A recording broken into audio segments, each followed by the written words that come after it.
So this is the baby Angelgeronimo edition of the KhoodeelaarTVChannel television channel being broadcast on the internet.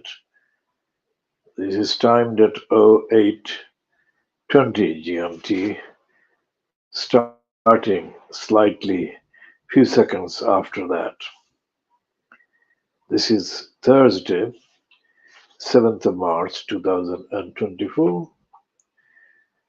We start by looking at the coverage in the Clear Street newspapers given to the latest pack of lies issued formally in the House of Commons in London on Wednesday by the so-called finance minister, the chancellor of the so-called exchequer, Jeremy Hunt. The coverage is totally uniform. Even the similarity between the Daily Mirror and the Guardian is completely insignificant, without any substance. So the so-called budget is a pack of lies. It doesn't deal with anything. The coverage doesn't deal with anything to do with the people's experiences economically, socially, environmentally, politically at all. And there is no trace of any democracy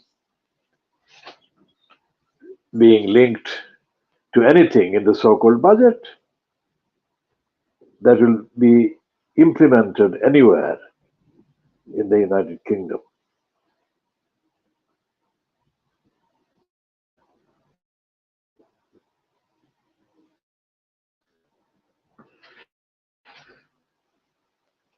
Similarity is completely insignificant, and the coverage is insignificant, and the journalism is insignificant.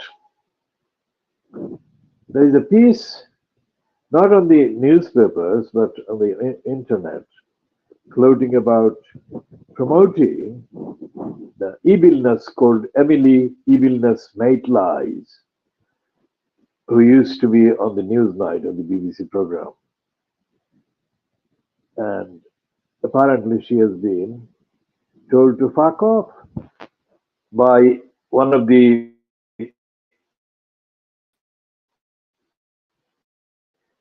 fiercest elected politicians, Republicans.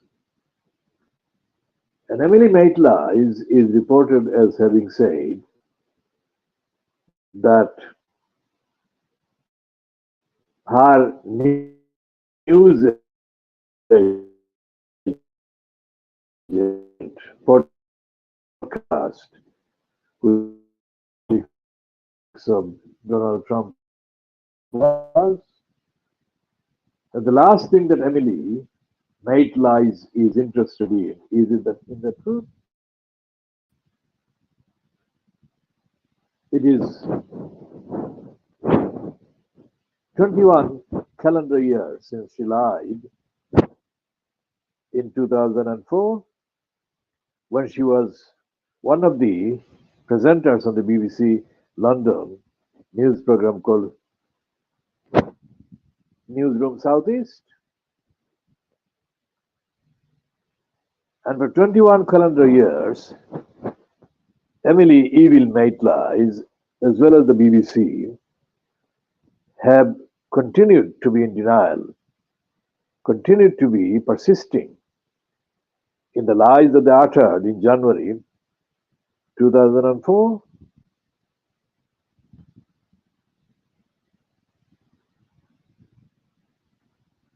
We have been covering this for 21 calendar years now, and we shall be continuing. But this one is just noting that the promotions that Emily Maitlies